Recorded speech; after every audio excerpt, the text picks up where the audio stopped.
Hi, and welcome to the Perfect Swing Golf School. I'm Elaine Carson. In this segment of Simplifying the Rules of Golf, I found myself where I can't find my ball.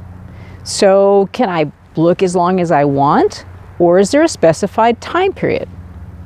Well, there is a specified time period under the rules of golf, and it states under Rule 27, ball not found within 5 minutes.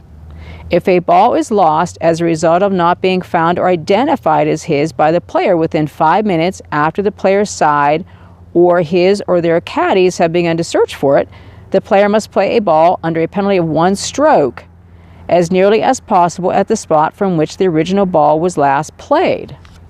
So this is a stroke and distance penalty, what they call a stroke and distance penalty, in the fact that you're going to add 1 stroke to your score for the hole, and you've got to go back to where you originally hit it. So say that original spot was the tee box. Well, then you've got to go back to the tee box and that teeing ground that we had talked about in a previous video, and you are allowed to tee it up again. If it's anywhere from the tee box up to the green, whether it's in the fairway, the rough, the sand trap, a hazard, the ball must be dropped at shoulder height as near as possible to where you last hit it. Now, if you happen to lose it from the putting green, hopefully that won't happen to you, but if you did, you're allowed to place it on the putting green. Now, I will tell you that the R&A and the USGA in the last several years have started the modernization initiative to the rules of golf.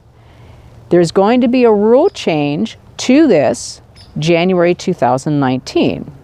So later on in our series, we're going to start to talk about the differences that are going to be happening in January 2019. But as it stands now, that is the present rule.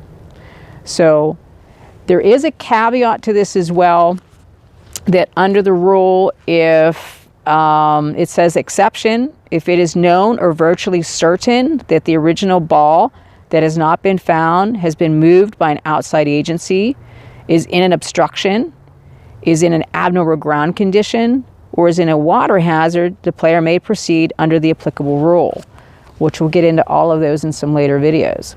So I just wanted to make you aware of that.